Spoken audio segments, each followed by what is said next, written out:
Hello students, आज हम करेंगे डायरेक्टरेट ऑफ एजुकेशन की वर्कशीट नंबर 134 जिसका सब्जेक्ट है हिंदी और आज डेट है 17 दिसंबर 2020।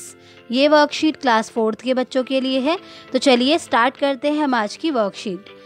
बच्चों, वर्कशीट में आपको यहाँ पर अपना नाम लिखना है। यहाँ पर आपकी क्लास पहले से ही लिखी हुई है तो आपको अपना सेक्शन लिखना है और यहाँ पर लिखना है आपको अपने टीचर का नेम। हमारी आज की वर्कशीट का टॉपिक पाठ थप रोटी थप दाल से लिया गया है। तो आइए देखते हैं कि आज की वर्कशीट में हम क्या सीखने वाले हैं। बच्चों, आज की वर्कशीट में हम सीखने वाले हैं वाक्यांश के लिए एक शब्द। क्या सीखने वाले हैं? वाक्यांश के लिए एक शब्द। प्यारे बच्चों, आइए कुछ नया सीखते हैं। तो चलिए बच्चों, आज हम कुछ नया सीखते हैं। इन दोनों वाक्यों को पढ़िए। आपको नीचे 2 वाक्य दिए हुए हैं, आइए इन दोनों वाक्यों को पढ़ते हैं। सुरेश लोहे की चीज़ें बनाता है। सुरेश लोहे की चीज़ें बनाता है। और दूसरा वाक्य है सुरेश लुहार है। सुरेश लुहार है। इन दोनों वाक्यों में एक ही बात की गई है, परंतु दूसरे वाक्य में लोहे की चीज़ें बनाता के स्थान पर लुहार शब्द का प्रयोग किया गया है। इससे यह वाक्य सरल व छोटा हो गया है। तो बच्चों, ये तो आपने भी नोटिस किया होगा कि जो पहला वाक्य है वो थोड़ा सा लंबा वाक्य है। देखिए दोबारा से, सुरेश लोहे की चीज़ें बनाता है, जबकि जो दूसरा वाक्य है वो बहुत छोटा और सरल है। सुरेश लुहार है। दोनों वाक्यों का अर्थ एक ही है। बच्चों, कभी कभी किसी बात को कहने के लिए बहुत सारे शब्द ना कहकर एक ही शब्द का प्रयोग किया जाता है।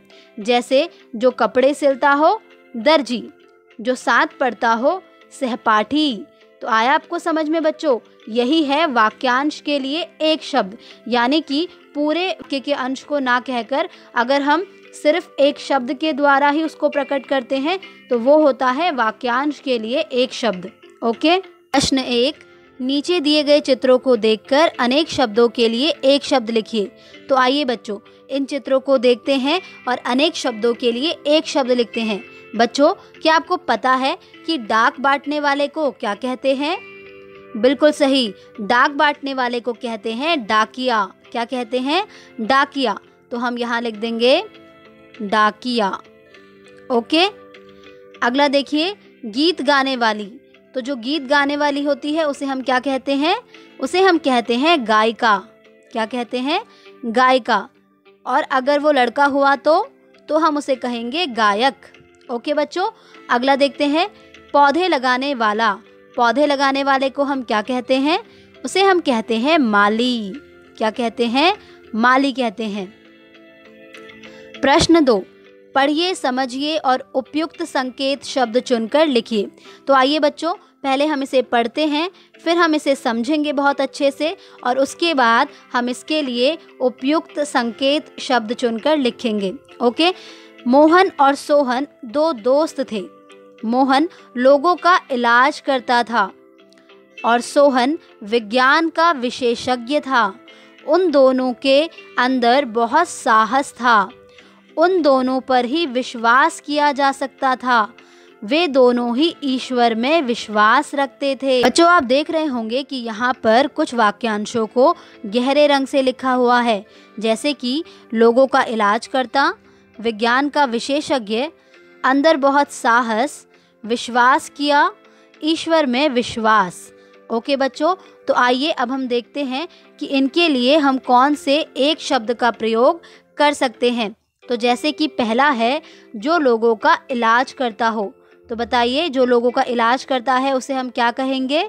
साहसी, वैज्ञानिक, चिकित्सक, आस्तिक या विश्वसनीय? बिल्कुल सही, उसे हम कहेंगे चिकित्सक। क्या कहेंगे? चिकित्सक। तो यहाँ पर आप लिख दीजिए चिकित्सक। ठीक है।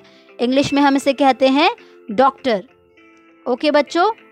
अगला देखिए, जिस पर विश्वास किया जा सके, यानी कि जिस पर हम विश्वास कर सकते हैं उसे हम क्या कहेंगे? साहसी, वैज्ञानिक, आस्तिक या विश्वसनीय? बिल्कुल सही बच्चों, उसे हम कहेंगे विश्वसनीय। तो आप विश्वसनीय को यहाँ पर लिख देंगे। ये हो गया हमारा नंबर 2। ओके। अगला देखिए, जिसमें साहस हो।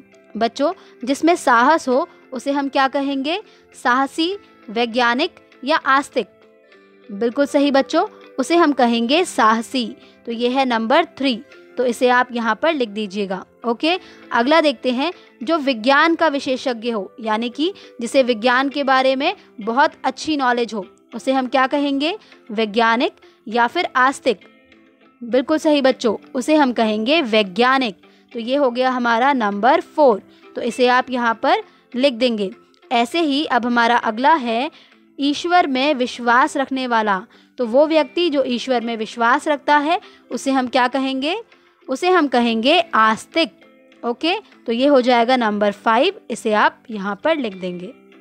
प्रश्न 3, दिए गए वाक्यों में आए काले मोटे छपे वाक्यांश के स्थान पर एक शब्द लिखिए। बच्चों आइए हम इन वाक्यों को देखते हैं और इनके लिए एक शब्द लिखते हैं। तो पहला है कपिल बहुत बोलने वाला लड़का है। तो आप देख सकते हैं कि यहाँ पर बहुत बोलने वाला इसे गहरे काले रंग से लिखा हुआ है। बच्चों इसके लिए हम किस एक शब्द का इस्तेमाल कर सकते हैं? आइए देखते हैं। बहुत बोलने वाला को हम कहते हैं वाचाल। क्या कहते हैं? वाचाल। तो इसका मतलब हम यहाँ पर कह सकते हैं कि कपिल वाचाल लड़का है। ओके, ऐसे ही अगला देखिए। निखिल हमेशा सच बोलता है। तो हमेशा सच बोलने वाले को हम क्या कहते हैं? उसे हम एक शब्द में कहेंगे सत्यवादी। क्या कहेंगे? सत्यवादी, यानी कि सत्य बोलने वाला।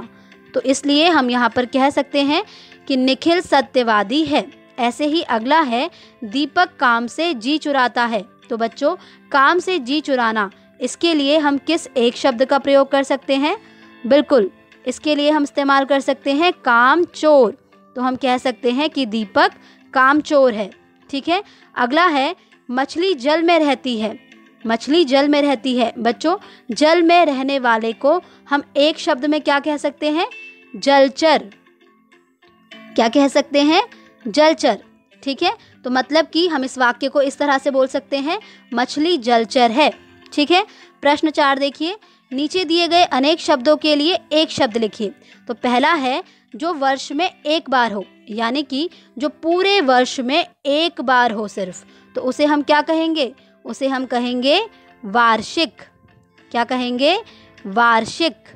ओके बच्चों, अगला है जिसके समान कोई दूसरा ना हो।